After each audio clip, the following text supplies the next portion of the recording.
Hi, welcome to Travelzilla. Make sure to follow us on social media. After Dubai and Abu Dhabi, here we are flying above the Zagros mountains of Iran. What an eye candy. The flight to Istanbul is 4 hours and 40 minutes long, but before we continue, I want you to know what you're getting yourself into. So listen, feel. Welcome to Istanbul.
Istanbul is one of the world's largest cities with a population of around 15 million people.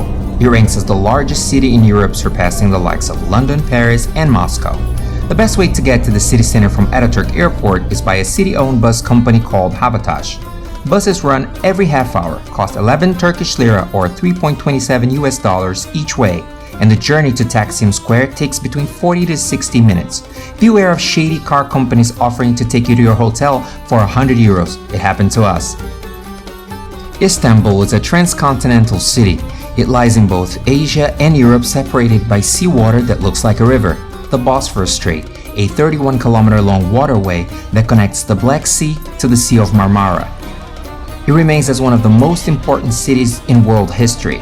It was founded under the name of Byzantium around 660 BCE. It was reestablished as Constantinople in the year 300. Istanbul served as the imperial capital for 16 centuries. It was the capital of the following empires: the Roman, the Byzantine, the Latin, and the Ottoman Empire. And it was fundamental for the spread of Christianity, even though it is a mostly Muslim city today.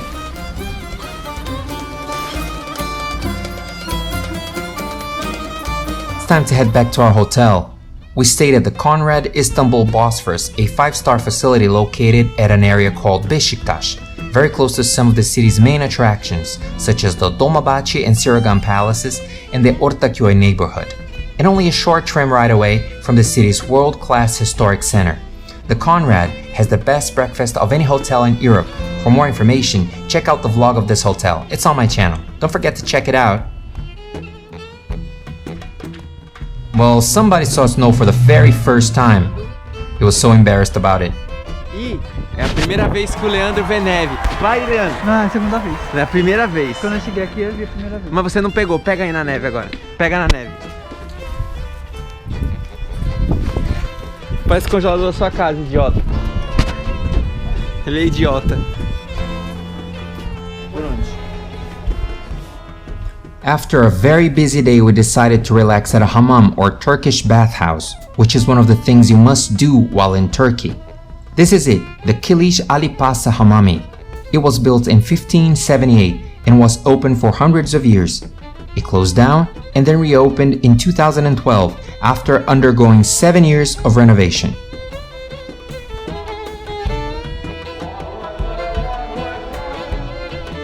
Its central dome is one of the largest at a hammam in Istanbul. The experience costs about 170 Turkish lira or $50 per person. We're about to have a hammami experience. Hamami. It's gonna be a first, so we're pretty excited. First, you lie down on an hexagon-heated floor for at least 10 minutes, relaxing and looking at the beautiful stars designed on the ceiling. Then, your attendant will take you to a special area called the kurna, where your body will be exfoliated. Get ready for some mean scrubbing. Although brutal, I must say it was also a spiritual experience. I've never felt this relaxed in my entire life. So relax and enjoy. This is a must-do in Istanbul. After relaxing at a hammam, we decided to head to the Topkapi Palace, for we made reservations to have dinner at the TURKU, a high-end Ottoman restaurant whose name refers to the Ottoman Sultan's imperial seal. In fact, the restaurant's menu has been inspired by ancient recipes recorded in the archives of the Topkapi Palace. It opens for dinner every day from 7 to 12 p.m. It is located on the first floor of the palace, where not only the TURKU but also the Kempinski Hotel is located. I have to say that dining here was the ultimate Ottoman dining experience. We made our reservations 6 months prior to our visit. And New Year's Eve dinner, which includes some champagne, cost around $327 for 2 people. Me sentindo a realiza turca. Como? Me sentindo a realiza turca. Por quê? Olha. Só aquele lustre ali deve ser uns 2 anos do meu salário.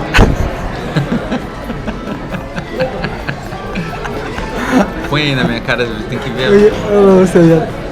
O lustre em azul. Feliz ano novo pra todo mundo.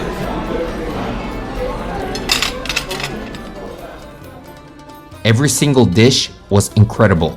Check out some of the dishes we had that night.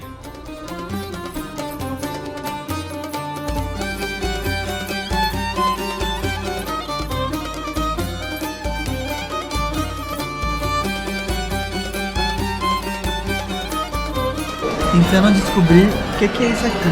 Vamos ver.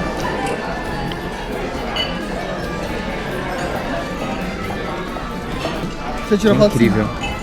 Happy New Year, everybody! Cadê os fogos? Sem fogos, zero de fogos de artifício. Guess what?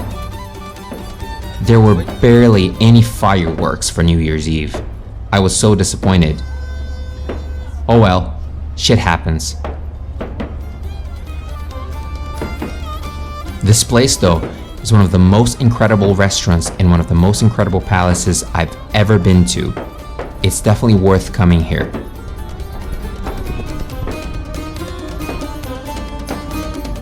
The Mosque gondola is a 2-station overhead transport system without any support tower in the middle of the line distance. It's very close to some of the city's main hotels, such as the Hilton Hyatt, Swiss Hotel, and the Divan, and links Şişli to the Taksim Square area. Prices are of 2.5 Turkish lira, and the duration is of 3.5 minutes. It was tiny, but the shape of the cable car reminded me of one of those 60 science fiction films, so I thought to myself, what if I were in a science fiction film right now? What if I had superpowers? What would it be like?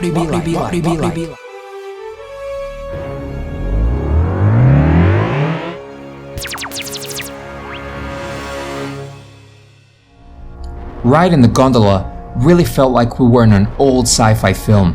You doubt it, right? Wanna bet? Buckle up and enjoy your Travelzilla.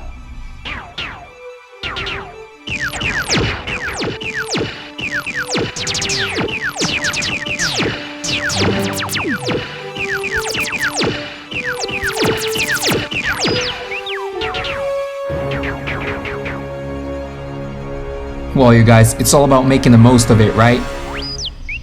Some special effects just for laughs. Hope you had fun.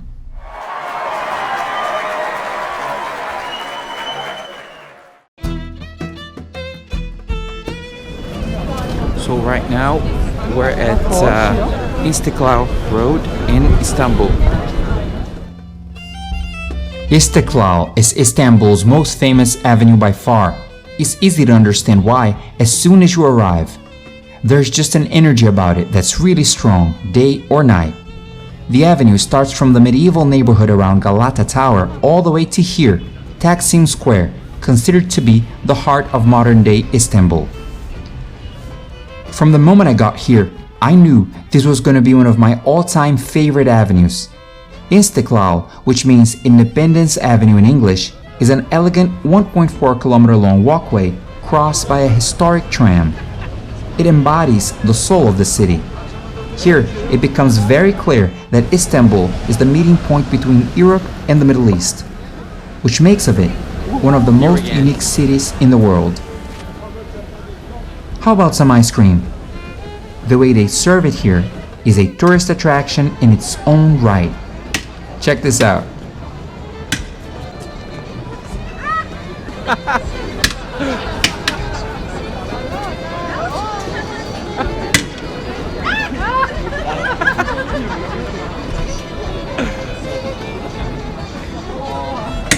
Quer filmar?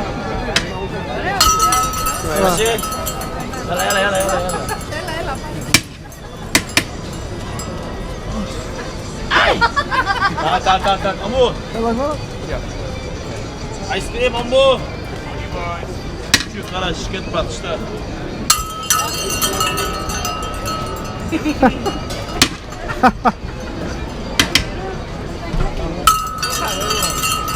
Ambo.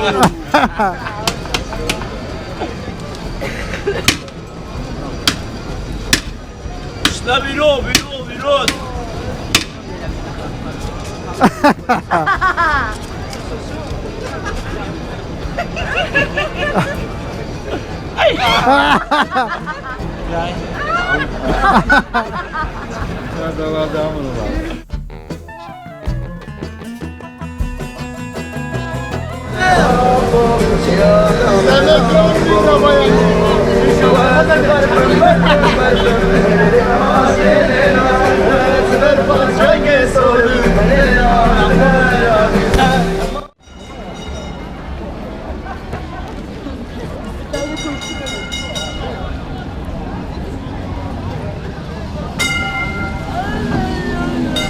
You can get to Istiklal using different types of public transportation or by using different combinations of them. There are two funicular lines that give access to Istiklal Avenue. They are the Taksim Kabataş and the Karaköy Tunnel. If you're staying in Istanbul for more than 2 days, it's worth getting an Istanbul card, a way to save money when using public transportation.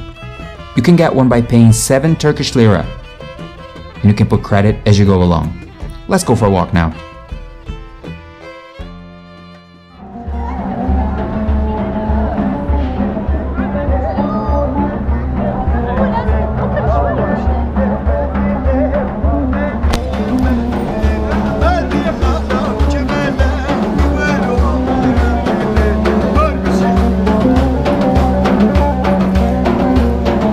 When you get to Istiklal Avenue, don't forget to try a Turkish pretzel or simit. It's cheap, filling, and very, very good.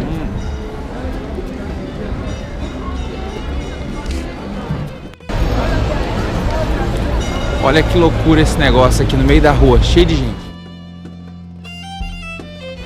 Que bom, gente.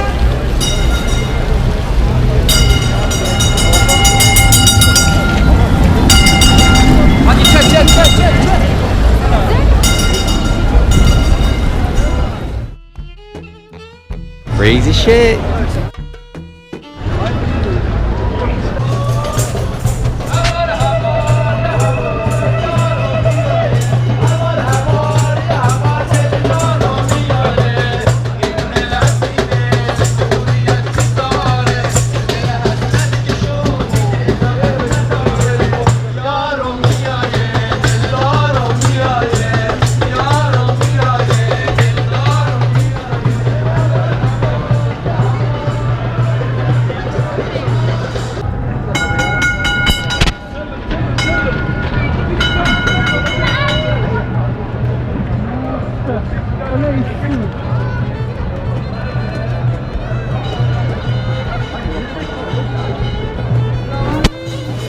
crazy shit.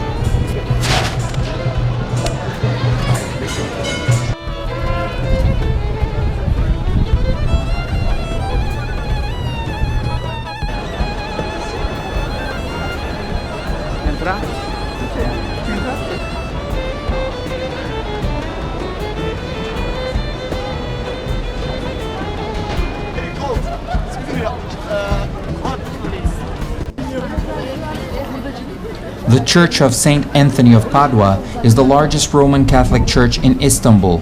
It was built in 1725 by the local Italian community.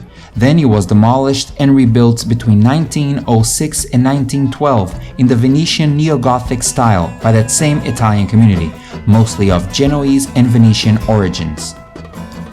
Italian priests still run the church nowadays.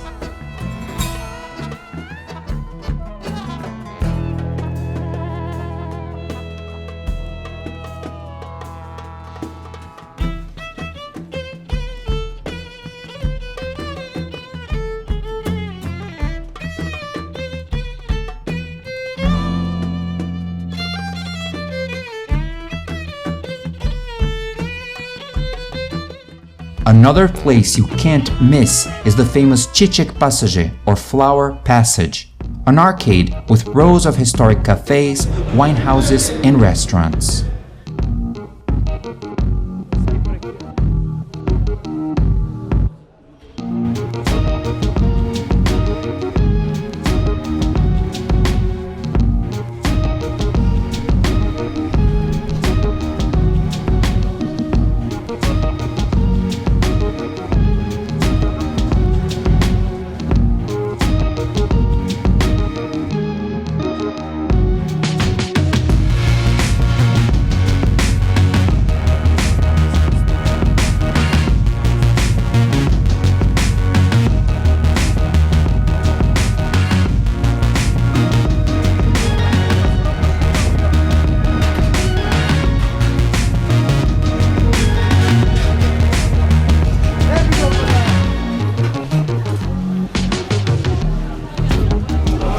This place is amazing.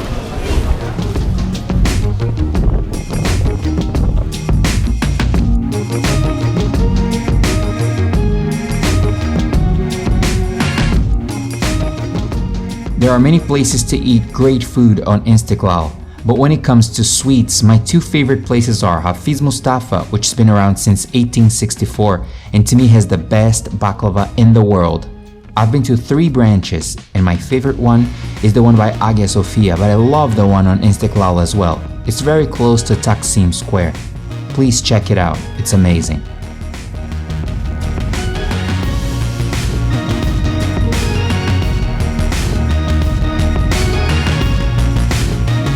And then, on the opposite side, at the other end of Istiklal, there's Mado. It's been around since 1850 and is famous for its ice cream and cakes. After walking around a lot, I made my way back to Istiklal Road where I wanted to try the sweets of this restaurant called Mado. There, I tried yet another sweet called cheese kadayif or angel hair rolls with Mado's famous ice cream and honey. It was definitely yummy. Check this out.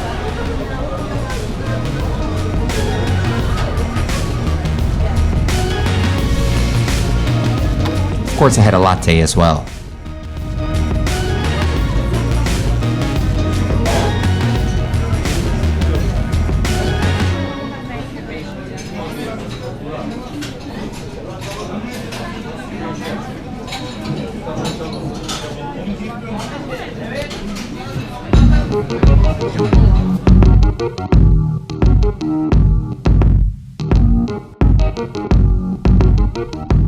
Istiklal is one of the coolest avenues I've had the pleasure of visiting in my entire life.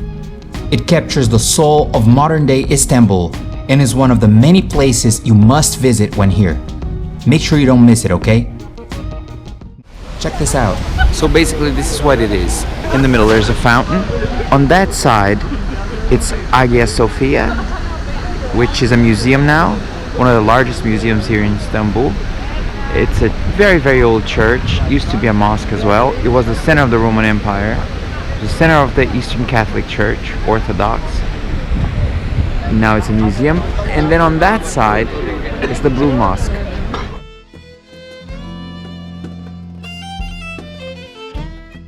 In the middle is this beautiful, beautiful square. Unbelievable. This city is incredible, it's amazing.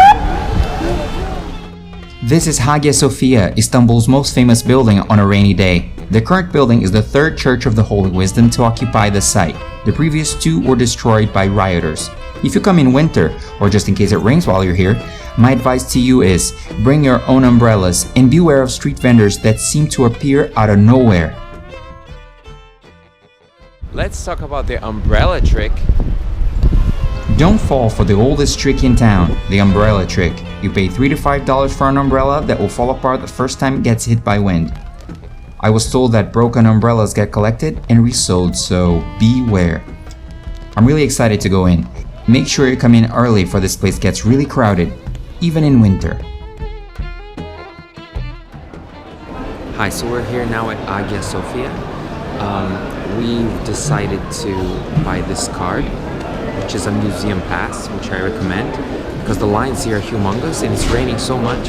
For us, this was completely worth it because to enter here was 30 Turkish lira and we paid 85 and we have a fast track for all museums, so it's great. And everybody, I mean, nobody respects the queue, so it was the best way for us just to have a fast track.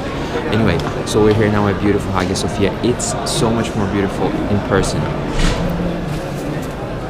Vamos logo, menino.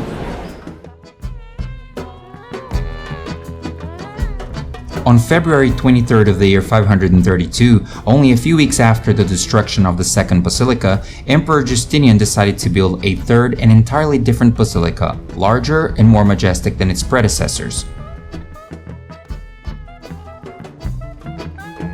Now, Istanbul is full of cats everywhere. Of course, here it would be no different. Hello, kitty!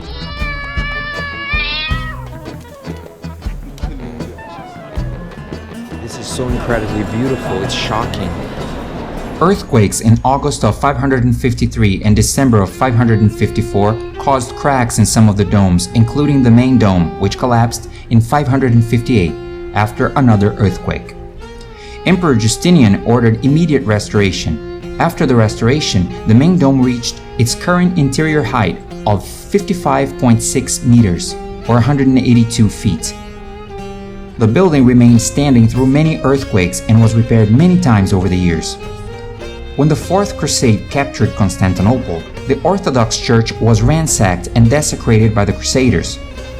During the Latin occupation from 1204 to 1261, the church became a Roman Catholic church.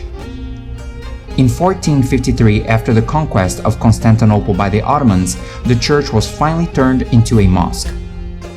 On May 29, 1453, Sultan Mehmet II allowed the troops 3 days of pillage to the city. Many elderly, women, and children took refuge inside the church. Once the Ottomans got there, they battered down its doors, and refugees were divided amongst the Ottoman invaders who looted the building and had its occupants slaughtered and sold as slaves. Women, girls, and boys were raped, and the elderly killed. Sultan Mehmet turned the church into a mosque.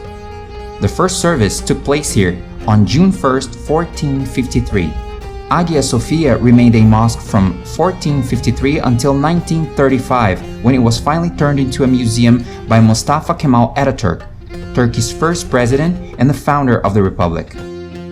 While there's plenty to see upstairs, you can't miss the museum's store and the beautiful Byzantine mosaics.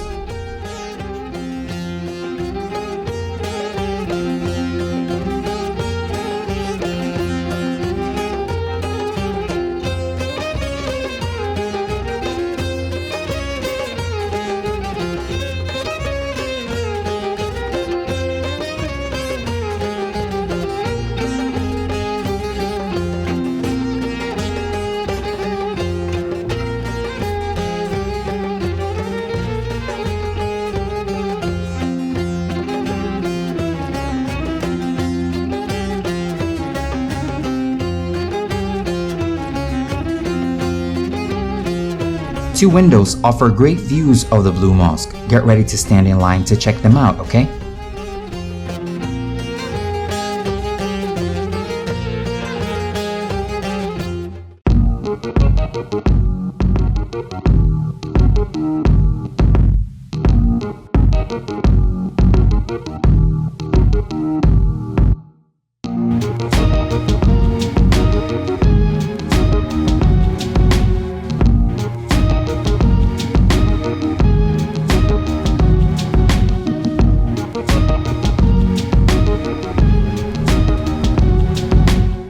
We're getting ready to go back to Sultanahmet Square, but before we go to the Blue Mosque, check out what the square looks like at night.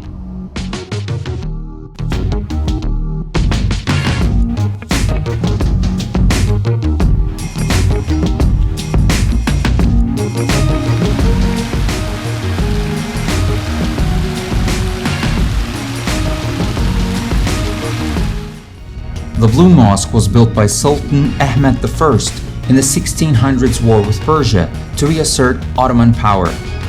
It was the first imperial mosque to be built in more than 40 years. The mosque has 5 main domes, 6 minarets and 8 secondary domes. The courtyard is as big as the mosque itself. Avoid visiting the mosque during prayer times, which take place 5 times a day, when the mosque is closed for 90 minutes each time. The mosque is free of charge. The entrance is from outside the courtyard. So we're finally able to get in after our 5th time trying. It's beautiful. It's a great mosque, very old, but we didn't have that much time inside, maybe 15 to 20 minutes. Okay, that's it. It's wonderful. Make sure you get in early. It's quite funny though.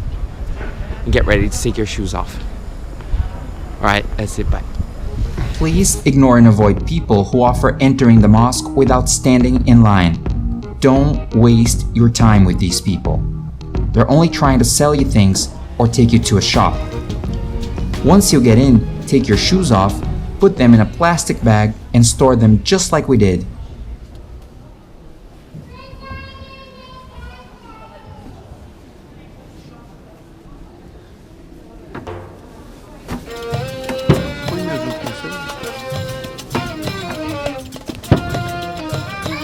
The interior of the mosque is lined with more than 20,000 handmade ceramic tiles in more than 50 different tulip designs. The lower levels are more traditional in design, whereas the upper levels become more flamboyant with representations of flowers, fruits, and trees.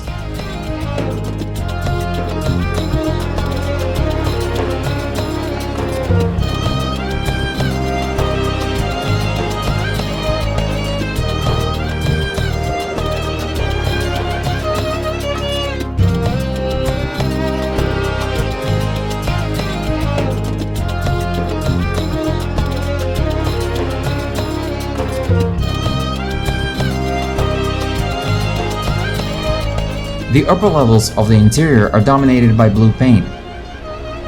More than 200 stained glass windows also adorn the building and are mostly blue. The combination of the blue tiles with the blue stained glass give the Sultan Ahmet's Mosque its nickname as the Blue Mosque.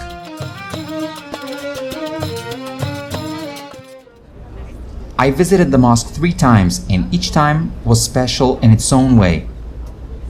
This is definitely a place you must visit when in Istanbul. It's one of the most beautiful mosques I've ever seen.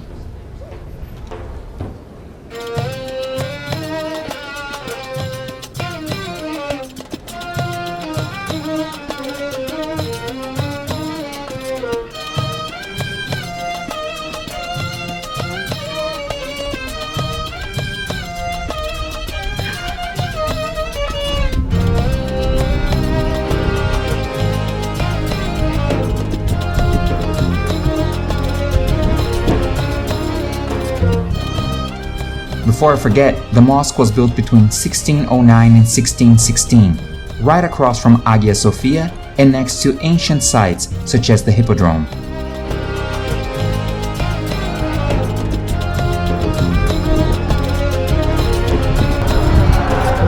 It's fucking amazing. I love this place.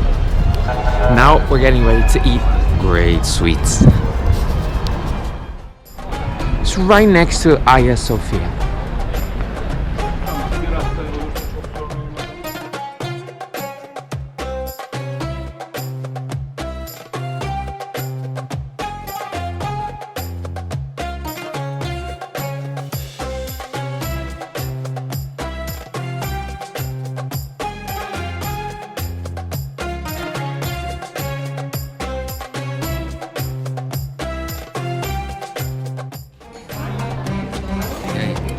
Delicious. Wow. This is where we are.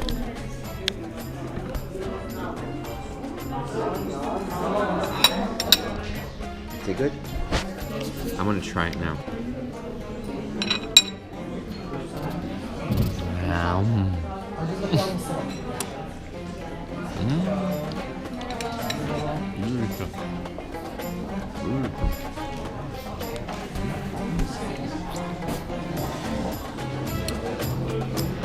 Sete lira.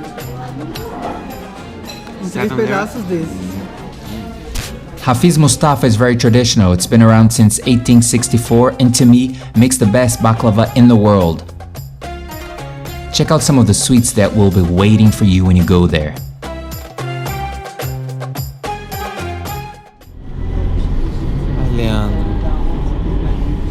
O Leandro perdeu o mapa dele e aí o velhão pegou. A cara dele é vergonha. Pegar o mapa dele do velhão, o velhão agora vai saber todos os lugares que a mulher marcou pra nós. O velhão que já mora aqui há 500 anos vai pegar. Ó, tá ele lá vendo todos os mapas. Onde será que é o negócio? Isso não... Leandro, você é lesado. Ele vai visitar todos os pontos turísticos.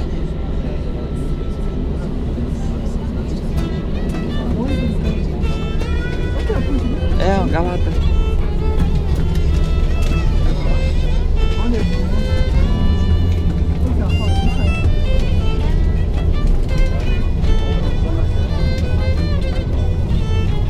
Olha que linda essa. É uma qualquer. Tira foto, menina.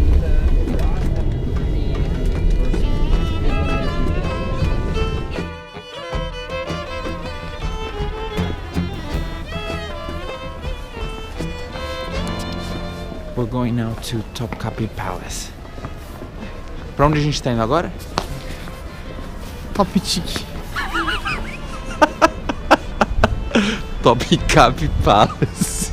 Top chique.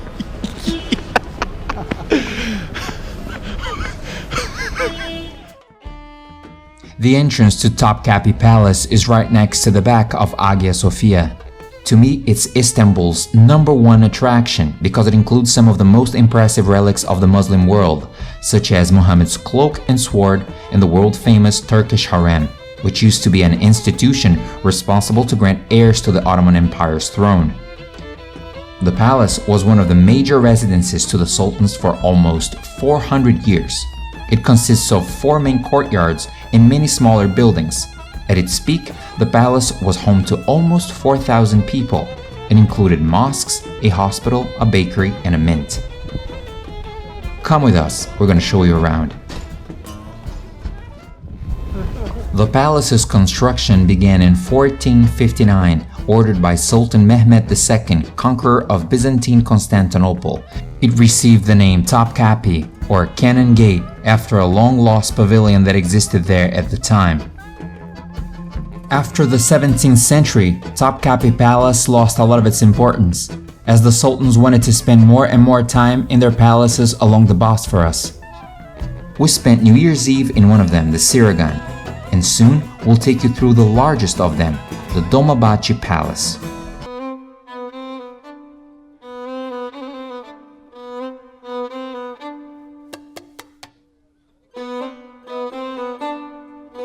Topkapi became a museum in 1923 after the fall of the Ottoman Empire.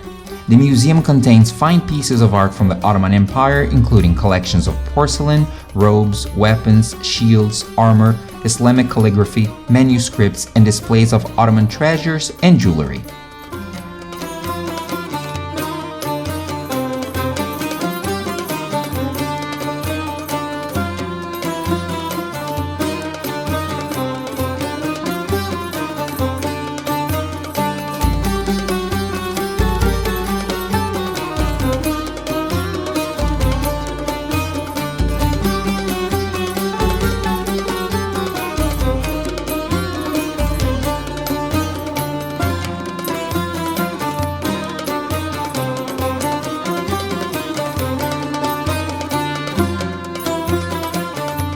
The imperial harem occupied a section of the Sultan's private apartments. It was added to the palace at the end of the 16th century. The harem was an imperial institution ran by the Sultan's mother, opposed to a sexual place where naked girls spent all day, every day sexually indulging themselves in the Sultan. The harem had 400 rooms and a very strict hierarchy. The Sultan's mother was the head of the harem, therefore the most powerful woman in the empire. Thousands of people lived in it, including the Sultan's mother, his wives and children, his concubines, and favorites. The harem was protected by an army of black African eunuchs. It wasn't so much about sex, it was more about politics, competition, and securing heirs to the throne of the Ottoman Empire.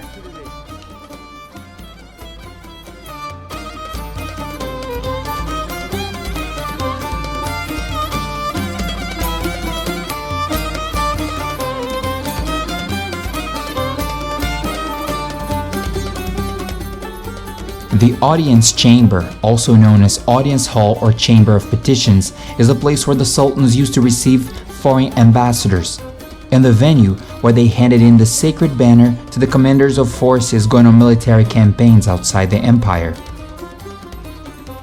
The chamber houses a number of sacred relics, such as a piece of hair from Muhammad's beard,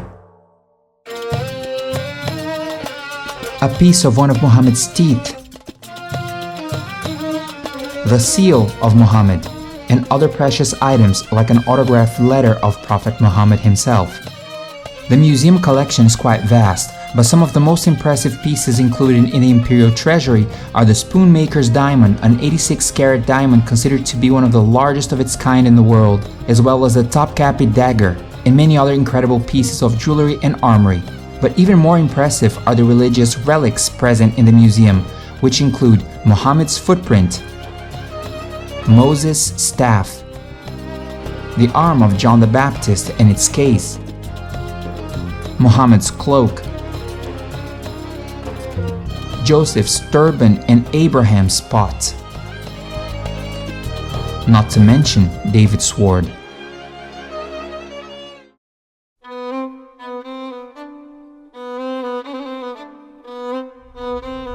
Wait, how about ticket prices? The museum charges 40 Turkish lira for the entrance fee and 25 Turkish lira extra for you to visit the harem. Or you can do as we did and pay 85 Turkish lira or $23 for a museum pass that will allow you to visit 12 museums including the Topkapi, Hagia Sophia, so on and so forth. Be smart, get the pass. It's called Muse, and I'll put the link on the description of this video, okay? Cheers! Stay tuned, I'm gonna take you to a tour of some of the palace's main kiosks. Let's go!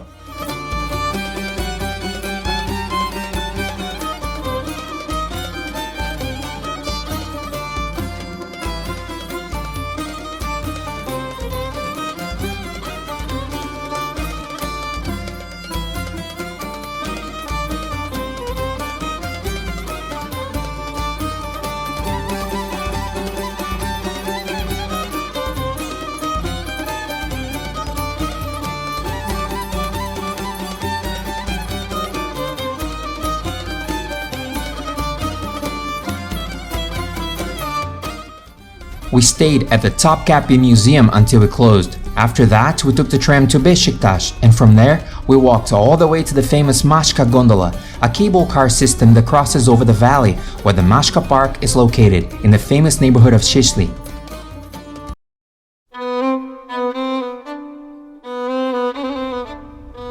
The Basilica Cistern is the largest of several hundred ancient sites that lie beneath the city of Istanbul. It's located 150 meters or 500 feet from Hagia Sophia. Its name derives from a large public square on the first hill of Constantinople, the Stoa Basilica, beneath which it was originally constructed.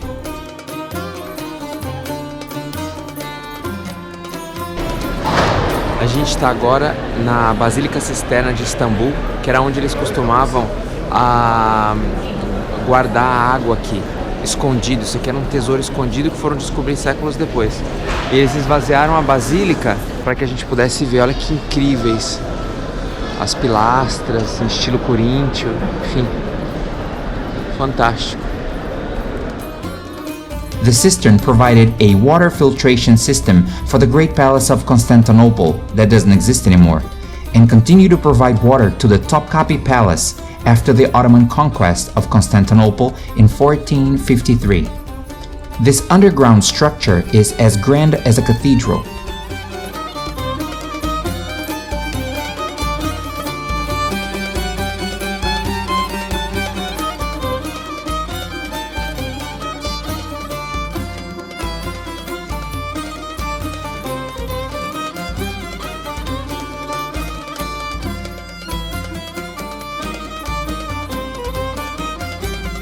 On the northwest corner of the cistern, one finds the world-famous two Medusa heads carved on the basis of two columns.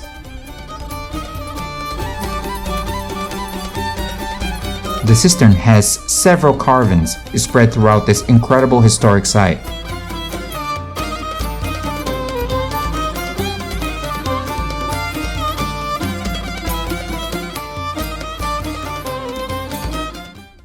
One attraction you can't miss is the Museum of Turkish and Islamic Art on the Hippodrome across from the Blue Mosque.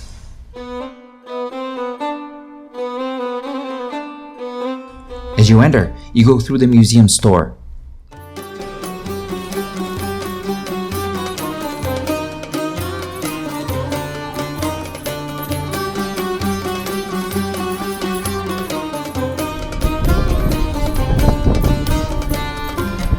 The place is a treasure house of beautiful objects from various eras of Turkish history. It was restored and reopened in early 2015.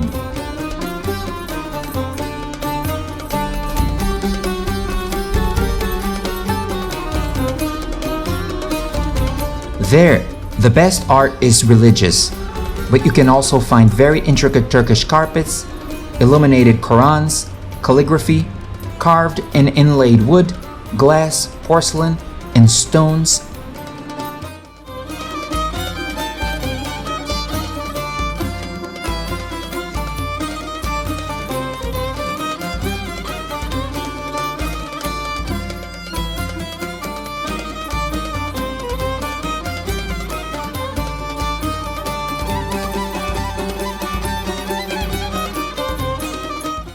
After a lot of walking, we decided to try as many different dishes and sweets as possible, so we went to a restaurant on Divan Yolu Street.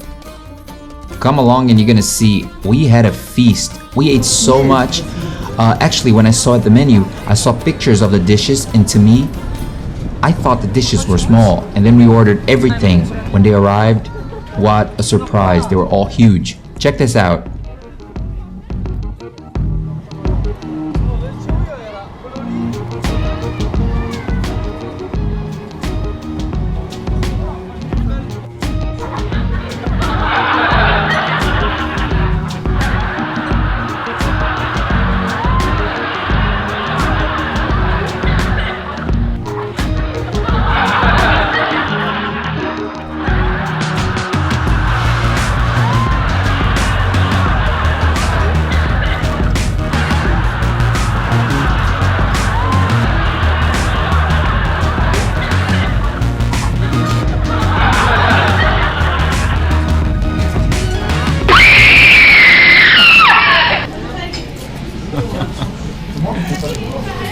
I think we've ordered too much. Fala em português, não faz mais. Acho que pedimos demais. Pedimos muito. After eating so much we could barely move, we decided to walk to the world-famous Grand Bazaar. The Grand Bazaar is one of the largest and oldest covered markets in the world, with 61 covered streets and over 4,000 shops, This place is massive. It's huge. which attract between 250 and 400,000 visitors daily. The Grand Bazaar is often regarded as one of the world's first malls. The construction of the Grand Bazaar started in 1455, shortly after the conquest of Constantinople by the Ottoman Turks, but it only achieved its final shape at the beginning of the 17th century.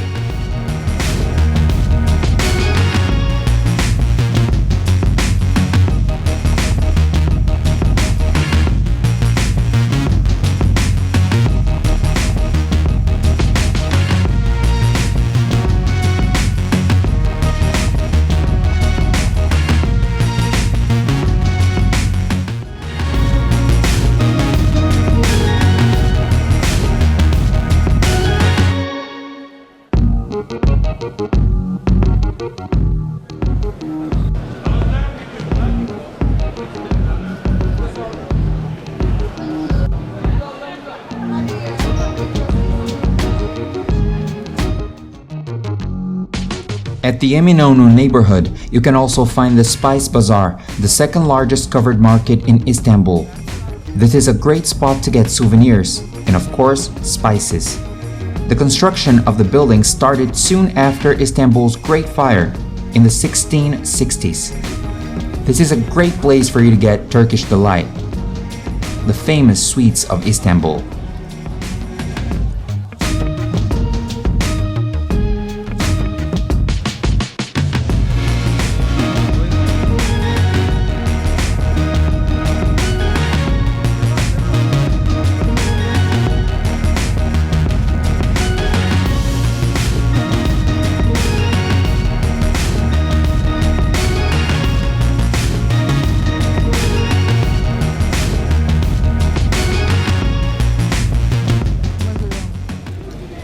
Mais desse aqui. Mas o Quanto? azul é lindo também. Vamos levar uma mistura. Olha esse que lindo. Esse.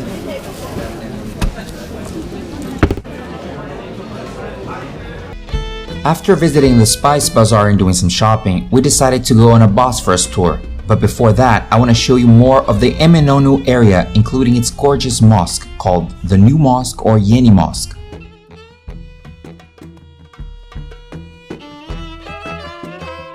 Check out the area though, it's pretty cool and I love this statue.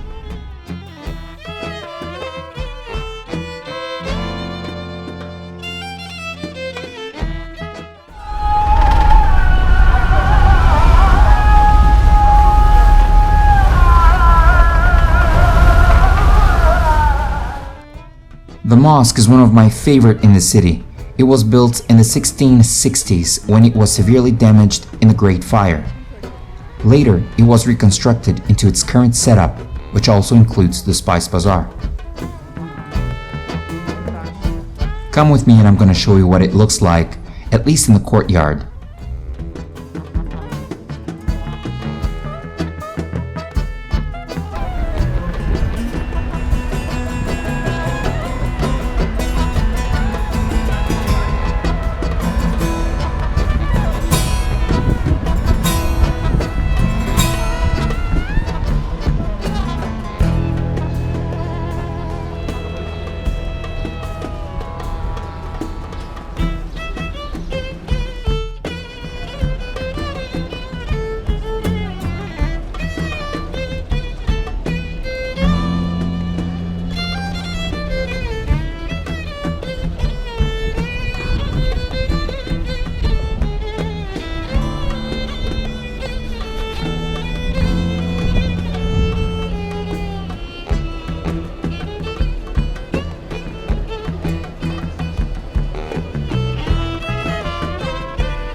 Well, I have to say something to you. To me, I love this mosque because you get to see everybody like the way it used to be. From there, we decided to walk to the famous Galata Bridge, crowded with fishermen from whom you can buy fresh fish if you wish to. We couldn't cook at the Conrad Hotel, but if I could, I would get me some fresh fish, I promise you. I find it really interesting that in a city of 15 million people, a megalopolis, you'd find a bridge just like this. It feels like I'm in the countryside somewhere. It's so calm and peaceful.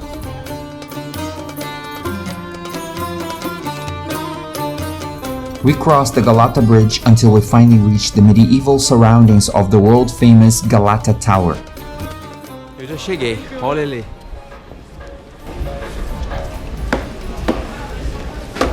Vai subir não? Qual o seu depoimento? Não, Oi? vai cagar. Qual é o seu depoimento? Vai cagar.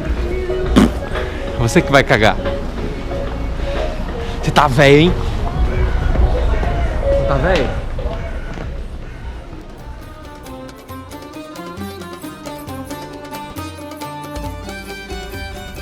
The tower used to be called Tower of Christ, and it was built by the Genoese community in 1348. It used to be the tallest building in Istanbul at 66.9 meters tall, or 219.5 feet tall, and the walls are 3.75 meters thick. There's a restaurant and a cafe on top, with great views of the city, as well as a nightclub that presents Turkish shows. Come along and I'm going to show you what it looks like at night as well.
The next day we decided to go on a cruise of the Bosphorus. Since we stayed at the Conrad hotel in Beşiktaş, we decided to take the boat from there. But before we went, we had some amazing street food, one of the best sandwiches ever. Just under $1. Check this out. The Bosphorus tour ferry sails north of Istanbul up the Bosphorus Strait from the Sea of Marmara to the Black Sea and then back again. There are several types of cruises and prices may vary from $30 to $65 depending on the type of cruise you get. Some of them include meals and whatnot, so it really depends. Come with me and I'm going to show you what the boat looks like. Eu falei que você ia ficar com frio, você é mó coió. Vamos lá embaixo tomar um chazinho. Você que vai pagar? Salep, acı. Kurt, salep, kurt, milk. Milk, crema, milk. É tipo creme de leite. Toma aí. É bom preço. Olha. Eu quero. Milk, How much? 5 lira, 5. Buyur. Kurt, salep. Já acabou o dinheiro? Tão pobre. A gente tava rico, agora vamos tão pobre, né? On your Bosphorus tour, you're gonna see some of Istanbul's main attractions. What I'm gonna do here, I'm gonna show you each one of them individually, okay? The first one I'm gonna show you is the Dolmabahce Palace.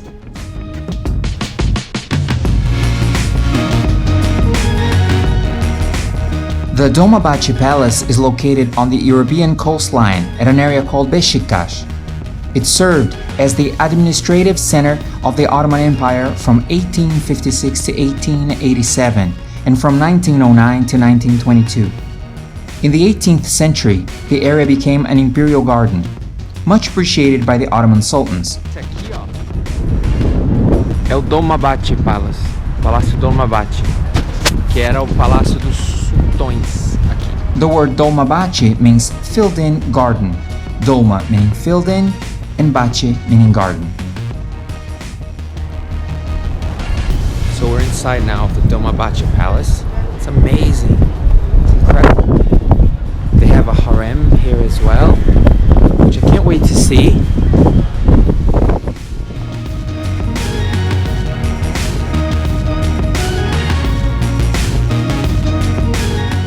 The palace was home to 6 sultans from 1856 to 1924 when it became the property of the national heritage of the new Turkish Republic. Mustafa Kemal Atatürk, the founder of the republic, used the palace as a presidential residence during summers and enacted some of his most important works here. His room and the bed where he died are some of the palace's main attractions today. Wow, this is amazing. Turkey is such an incredible place. I'm in love with this place, you know, it grabs you.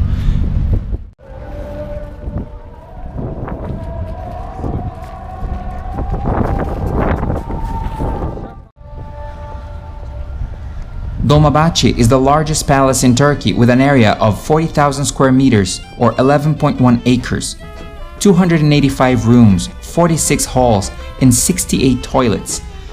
The design is eclectic, containing elements from Baroque, Neoclassical, and Ottoman architecture.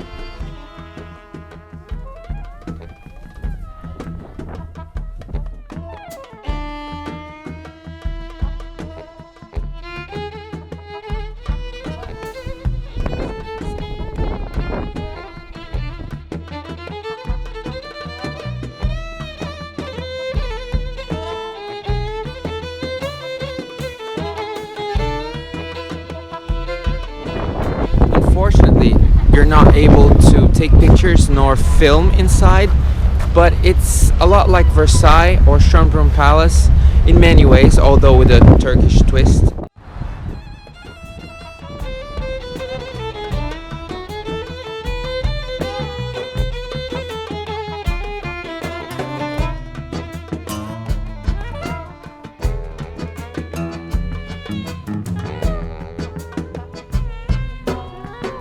Let's go back to our Bosphorus tour, shall we?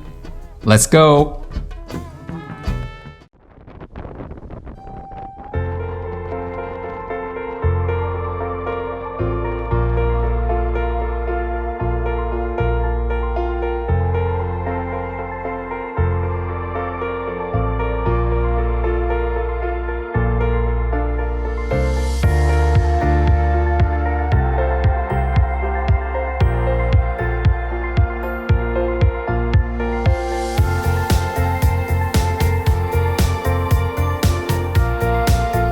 During most of the Bosphorus cruise tours, you can get off at any of the stops and get on the next boat with the same ticket.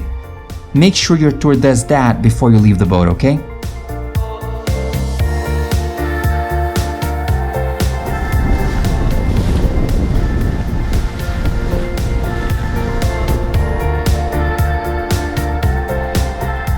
During the tour, you'll be able to see palaces such as the Dolmabahce, the Siragan, and the Beylerbeyi Palace. You'll also have the opportunity to enjoy great views of many charming homes, fortresses, and the city's most spectacular bridges, the Fatih Sultan Mehmet Bridge, the Bosphorus Bridge, and the brand new Yavuz Sultan Selim Bridge, the tallest suspension bridge in the world, with 332 meters or 1,056 feet tall. The bridge comports 8 lanes and a train line, being one of the widest suspension bridges out there as well. It is located 5 kilometers or 3.1 miles north of the Bosphorus Bridge, almost at the edge of when the Bosphorus meets the Black Sea.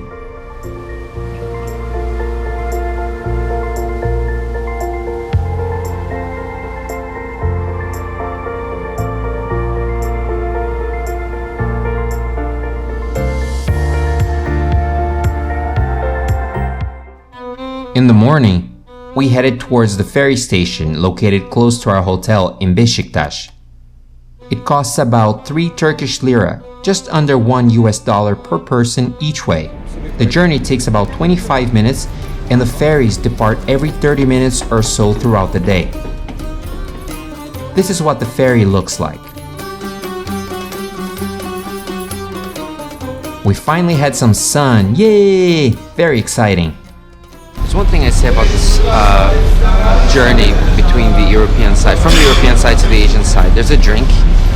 They actually sell many drinks here. You can have tea, you can have coffee, but there's a Turkish drink called sahleb, which Sahleb. That's what it is. which is amazing. It's like milk, and you put cinnamon on top. It's incredible. It reminds me of my grandma. Anyway, love it. Can't wait to have it again. That's the Asian side, by the way.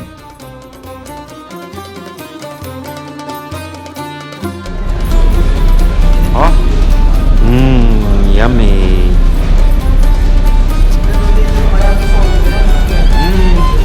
So tasty, I love it. Oh, it's really warm, my God. That's what it is. Oh, no. Lele, o que você acha desse drink? Sahleb. Gostoso. É uma delícia. Olha. Ajuda. I was gonna make a comment about the drink, but wait, did you see that? Oh no, you didn't. Can I see it again?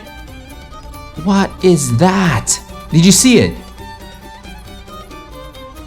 Oh, come on, rewind it. Ajuda a espantar o frio e é gostoso. Parece caldinho da vovó.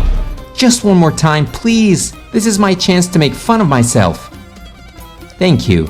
Of course, I'm editing this, so yeah. On our way to Kadıköy, I saw one of the most iconic sites of Istanbul, Maiden's Tower, which was built by a Greek commander in the 5th century as a way of controlling and collecting taxes from ships passing through the Bosphorus Strait. There it is. It only became a lighthouse during the Ottoman Empire. There it is again. You can get there by boat from where we left in Beşiktaş. The journey takes about 10 minutes and costs 20 Turkish lira, or $5.25. On the island, you can eat at a Turkish restaurant and visit a museum, which is free to enter. I begged Leander to go, and he said no dozens of times. Then, on our way to Rome, I told him that the tower was called Leander's or Leandro's Tower. His face was a sight to be remembered, just as spectacular as the tower itself. Asian side, here we go. After 25 minutes, we've arrived in Asia. I'm so excited. We're at a neighborhood called Kadıköy, which is a large and cosmopolitan district of the city, on the north shore of the Sea of Marmara. Kadıköy has many narrow streets filled with cafes, bars, and restaurants, as well as many cinemas.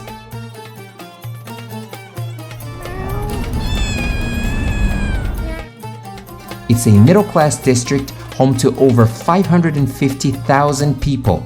It's the cultural and gastronomic hub of the Asian side of Istanbul.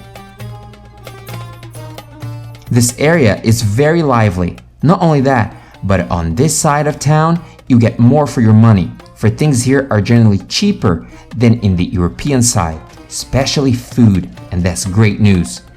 Here, you get to eat out, smoke the shisha, play gammon, and party as locals do. I have to say that coming here was one of my favorite things to do in Istanbul.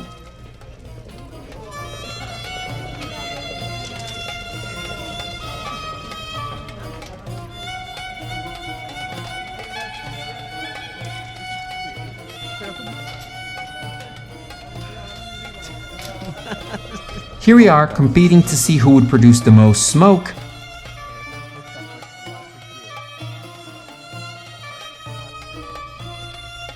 Come with me, let me show you around a bit more. Off we go!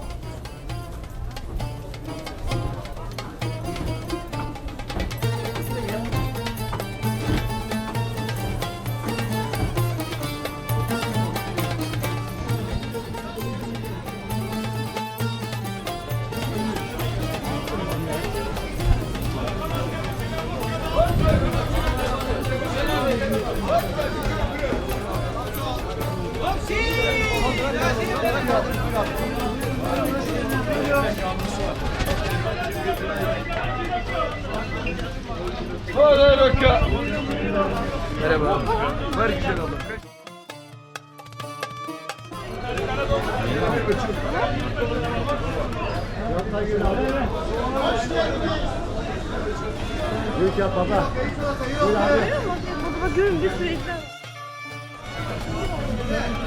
Ama o zaman.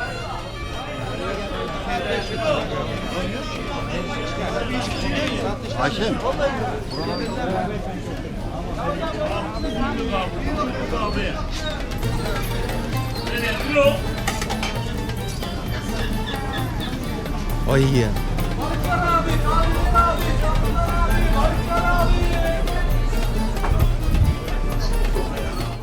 I wish I had a few more days in Istanbul. There's so much more to do and see here. Before we traveled to Rome, I decided to explore a very beautiful neighborhood called Ortaköy. The neo-Baroque style Ortaköy Mosque is a beautifully ornate structure right on the jetty of the neighborhood, right by the Bosphorus waters and highly visible to the passing boats. The mosque was built in the 18th century, but the Balian family built its current neo-Baroque building in the 1800s, between 1854 and 56, ordered by Sultan Abdülmecid I.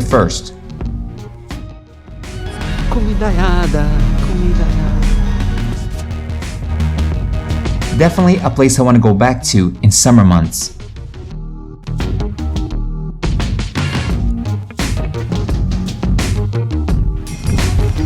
Look at the ice on my jacket.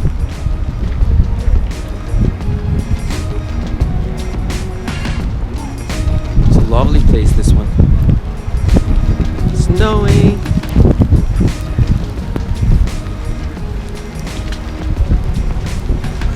Hold on.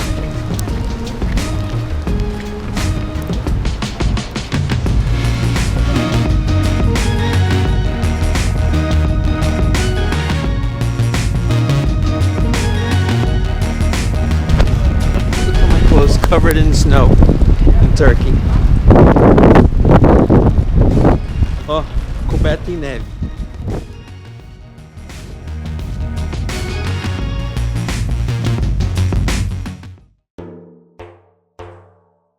Please make sure to leave a comment, drop a like, share, and subscribe. Thank you so much for your time. Goodbye, and see you in Rome. Cheers!